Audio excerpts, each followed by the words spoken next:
여러분 안녕하세요. 자, 오늘은 급격하게 다가오고 있는 신금융 시스템. 자, 코인이 없으면 은행이 아니다 라는 주제로 영상을 제작하였습니다. 자, 3월 초에 암호화폐 진영에 역사적인 사건이 하나 일어났는데, 자, 크라켄이라는 거래소는 코인베이스와 함께 미국의 대형 암호화폐 거래소 중 하나입니다. 자, 규모로는 전 세계 10위권 이내의 거래소고 미국 중심의 규제 친화적 거래소입니다. 자, 바로 이 크라켄이 암호화폐 업계 최초로 미국 중앙은행인 연준의 마스터 계정 승인을 얻은 사건인데, 사실 암호화폐 업계 최초가 아니라 금융이 아닌 산업 전체에서 최초이기도 합니다.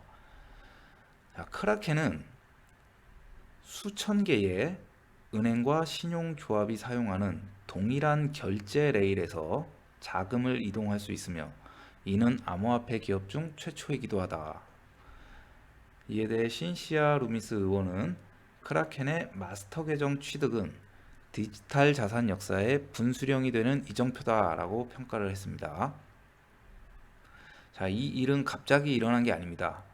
이미 2022년부터 준비를 했고 2023년에는 이렇게 거부된 적도 있었습니다. 자, 그런데 2025년 10월에 이런 내용이 나왔죠. 보수적 연준마저 파격선언, 가상자산 결제망 개방 검토하겠다. 자, 도대체 왜 이런 변화가 나타난 걸까요? 자, 사실 이미 오래전부터 준비되어 온 일이고, 이 분야를 깊이 공부하는 사람들은 이런 것들이 결국 시간의 문제이지 결국 이렇게 흘러간다는 것을 이미 확신하고 있었습니다. 자, 일반 투자자들은 이 사건이 뭐가 그렇게 대단한 건지 잘 모르죠. 자, 딱 한마디로 말씀을 드리면, 250년 역사의 은행 특권이 사라졌다. 자, 다시 말씀드리면 이런 일은 지난 250년 동안 없던 일입니다. 그걸 뚫은 게 일반 산업계, 기업, 기술기업, 재벌 가문도 아니고 이제 겨우 10년 남짓된 신생산업에서, 암호화폐 업계에서 나왔다 이겁니다. 자, 미국의 중앙은행 연준의 마스터 계정을 얻는다는 것은 금융기관들이 중간에 상업은행을 거칠 필요가 없이 중앙은행인 연준의 계좌에 바로 접근한다는 뜻입니다. 자, 이건 미국에서 페이스북의 마크 주커버그도, 심지어 일론 머스크도 해내지 못한 일입니다. 마치 삼성과 현대가 한국의 중앙은행인 한국은행에 직접 계좌를 보유할 수 없는 것과 같은 이치입니다. 이건 상업은행들만이 누려왔던 특권이라는 거죠. 자, 지금 상업은행이 아닌 일반 민간 기업이 미국의 중앙은행인 연준에 직접 접근권을 갖게 됐다는 건, 이 암호화폐 업계가 여기에 있는 상업은행들, JP모건, 뱅크 오브 아메리카, 시티그룹, 이런 200년 전통의 금융 가문과 지금 동급이 되었다 이런 뜻입니다. 이게 구체적으로 어떤 변화를 가져오는지에 대해서는 앞으로 계속 공부를 하게 될 겁니다. 자, 여기에 대한 기존 전통 은행권들의 반응은 당연히 집단 반발을 하고 나섰죠.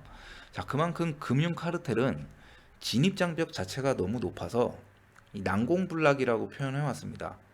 은행이 된다는 것은 너무나 어려운 일이기 때문에 지난 수년간 은행 신청 자체가 거의 없었습니다. 자, 미국 1위 은행 JP모건의 CEO인 이 제이미 다이먼의 발언이 전통 금융 카르텔의 스탠스를 극명하게 보여줍니다.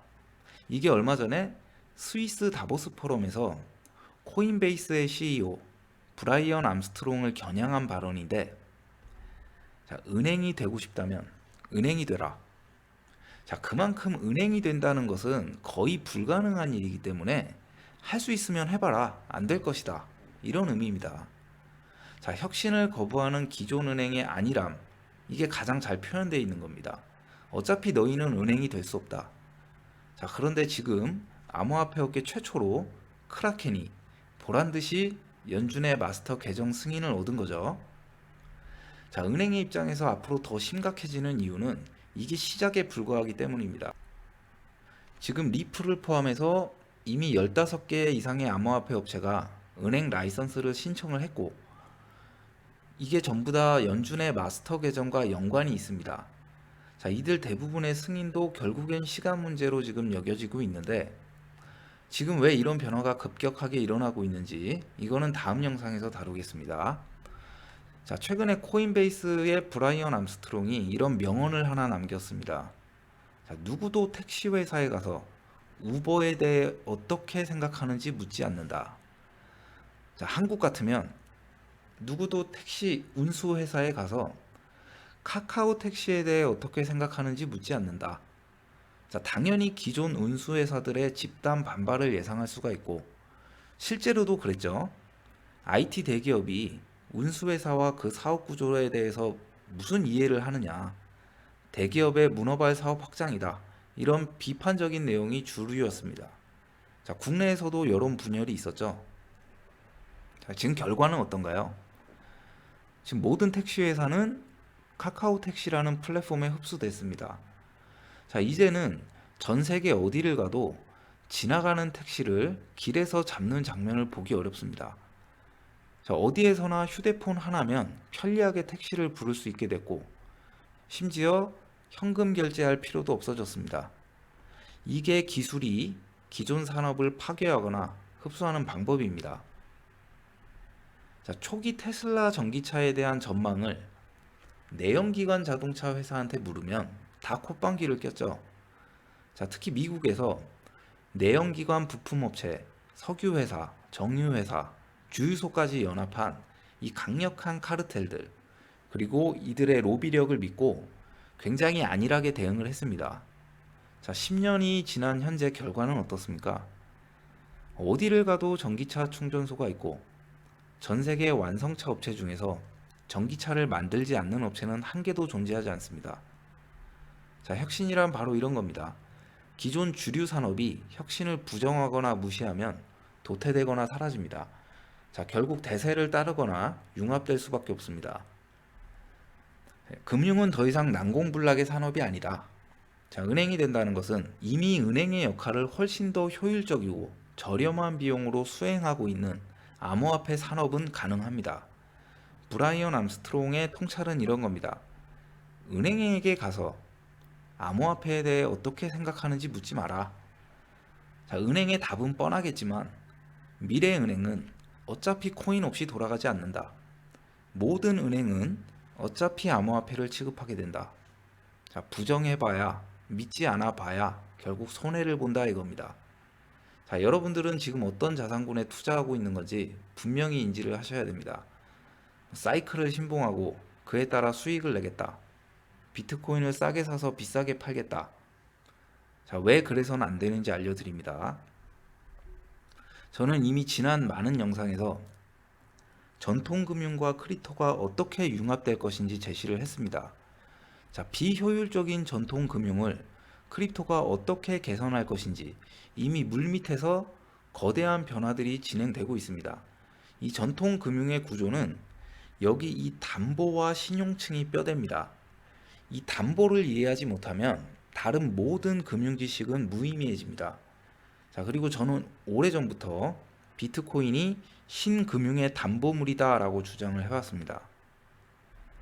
이 주장이 지금 실시간으로 검증되고 있습니다. 비트코인은 신금융의 담보물로 이미 채택되고 있습니다. 담보라는 게 뭡니까? 매도할 필요가 없는 자산을 의미합니다. 비트코인을 팔아서 부동산을 샀던 수많은 대형 고래들, 자, 이제는 비트코인을 팔지 않고도 비트코인이 담보가 되어서 부동산을 산다 이겁니다. 근데 이건 시작에 불과합니다. 이 신금융의 정산층과 운영층에는 여기에 특화된 알트코인들이 앞으로 담당을 하게 됩니다. 자, 그걸 추적하고 공부하고 거기에 해당될 특정 자산을 축적하는 것이 미래의 불을 거머쥐는 방법입니다. 자, 결국 미래의 금융과 은행의 조건은 명확합니다.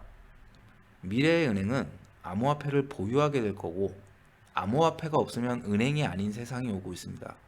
다양한 산업에서 일어났던 혁신들이 이제는 이 금융 분야에서 일어나게 된다는 겁니다. 자, 크라켄의 연준 마스터 계정 승인이 의미하는 것은 단순히 암호화폐 업계가 최초로 은행이 되었다는 게 아닙니다. 기존 은행이 크립토 기준으로 재편될 거라는 의미입니다. 자, 우리는 이거를 전통 금융의 온체인화라고 표현합니다. 그리고 이 과정에는 퍼블릭 블록체인이 분명히 필요해집니다.